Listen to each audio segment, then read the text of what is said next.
Hello and welcome to the Genuine Learning Blog. My name is Melisa Galasso, and I'm very excited to be here to talk about something near and dear to my heart, audit quality. So back in 2023, the DOL, the Department of Labor, issued their audit quality study report.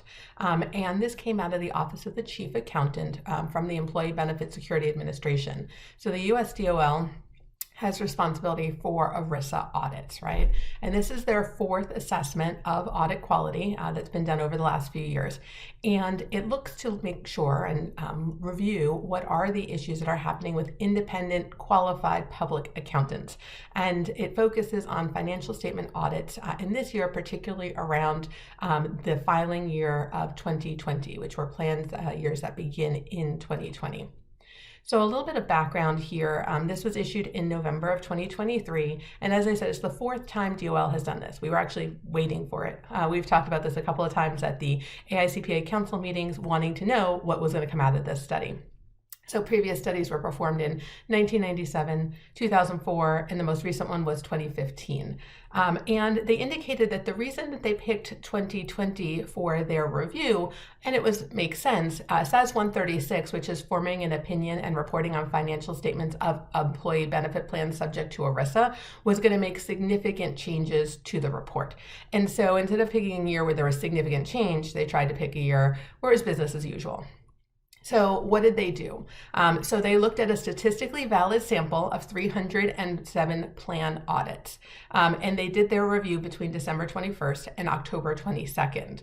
And the way they did this is to ensure coverage. They put them into different categories. So the first one they called simple, which would be your 401ks and 403bs, right? Your defined contribution plans. And then those that were complex, which would be your defined benefit plans, your ESOPs, the employee stock ownership plans, and then those health and welfare plans. And so complex versus simple in order to get proper coverage. Now, they did look at some interesting facts, in my opinion. The number of plan audits did increase since 2011, so it was up about 7%. However, over the same period, the number of CPA firms performing those dropped, right? We have a supply and demand issue, right? Demand is increasing and the number of CPAs doing the work fell 40%. However, what they were very interested in and what they felt was a positive indicator was that firms that were only doing 1 to 2 plan audits a year decreased from 3684 to 1729, representing now 40% of total firms instead of 50% from their previous study. So this is important because one of the big things that has been consistent among all the quality studies is that when you do 1 to 2 of these very specialized plans, audit quality is not as good as those firms who do hundreds plus of the same plans. And so when you are decided to just, 1 or 2 is just not enough, I'm going to get out of this altogether, it actually works in favor of audit quality. So what were the findings? Well, they weren't great. They were better, but they weren't great. 70% of audits fully complied, which is what we're looking for, but 30% contained major deficiencies, and that puts $927 billion of people's 401ks, 403bs, et cetera, at risk. And so that dollar amount is an increase over prior studies. So as we look at this, 3 out of 10 basically contain major deficiencies to 1 or more GAS standards as we look at this. And so obviously there's concern by the DOL. So here's a little bit of information on the trend. As you can see, it was an improvement.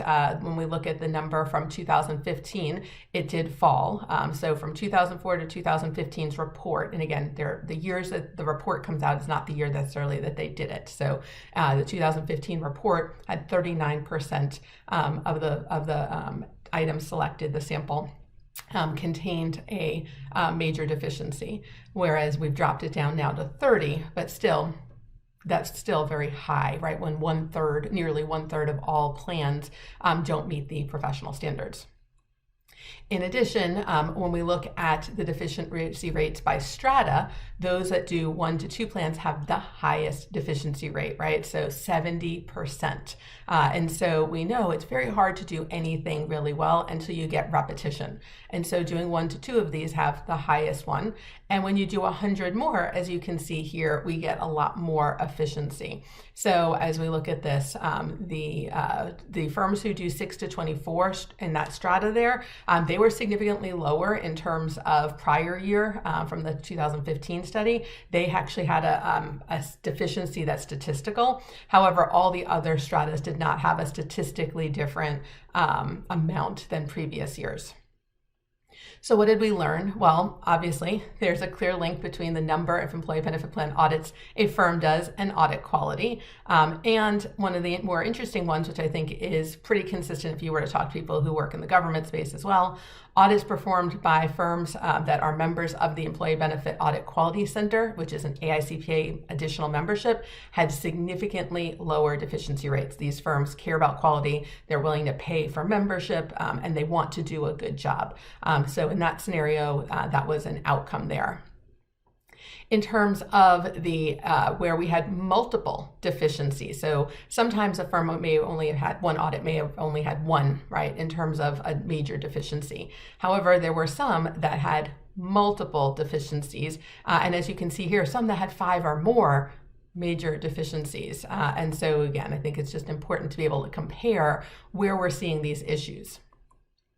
So one of the things I thought was very interesting in this is they make a very bold statement that peer review and practicing monitoring efforts, right, so internal inspections, what's done by the AICPA, do not help identify deficient plan audits. And that is an explicit statement there. They believe that the Audit Quality Center is helpful. They believe doing multiple ones, but they have not seen peer review identify. And there are some statistics, right? So from the same period, when we look at peer review, right, we're not getting the same deficiency rate, right? So in this scenario, firms received a clean peer review report, even though there were deficiencies in their employee benefit plans. And so again, there's something that's not working here that we need to really address. But as we look, right, there were 222 unique firms, 307 audits, but some firms had more than one audit selected in this sample. 191 or 86% of them are members of the Employee Benefit Plan Audit Quality Center. And we know that membership helps improve quality. And so encouraging more firms to sign up for that would be a good outcome here. Where did we see the highest deficiency rates? Participant data, which we're not surprised by, contributions received and receivable, and benefit payments. You can see here from their report in the back where they saw additional items, right, as we go through, and we're gonna take a look at that. All right, so when we look through the different types, what were some of the examples? You're like, oh, they're being picky, right? I hear that all the time. Oh, the regulators are mean. Well, no recalculation of employer and or employee contributions. No or insufficient testing of compliance with compensation provisions. No or insufficient testing of employee contributions timely remittance. No audit programs. No or insufficient required communications to management. No or insufficient review of plan documents, plan operations, contracts, or agreements. And then in the reporting, 5 of them included delinquent employee contributions or not reported or disclosed as required. In 3 instances, the audit report did not refer to the supplemental schedules, which is obviously required. And in 2 instances, an incomplete audit report was attached to the Forms 5500. So when we think about this, 12 of them had failed to comply with the reporting and disclosure requirements in ERISA as we go through. Now, I do like to point out that that's about a 4% deficiency rate, and that is a drop from the 17% deficiency rate from the previous study. Now, remember, this is before they made changes to the report, so it'll be interesting to see how the change in the report impacts us. In terms of recommendations, the DOL did put out some recommendations that the AICPA's peer review program and the EBSA should work with the AICPA to make it more transparent, disclosing when peer reviewers have identified deficiencies. Encourage the AICPA to require firms who perform benefit plan audits to receive, in addition to their required system review, an engagement review covering a sample of their benefit plan engagements. coordinate with the AICPA peer review staff to ensure that CPAs who are required to undergo peer review actually have their required peer review. And then the last one that I thought was very important here was that they should work with NASBA to encourage state boards to require specific licensing for CPAs who perform EBP audits, including specific training and experience. And I'll tell you, there's a lot of this in the government world. In certain states, you have to be on an approved list that's held by the state in order to do that work. So this would not be the first time anyone had proposed that. It's actually very popular in other industries, and so maybe that's something we can consider here as well.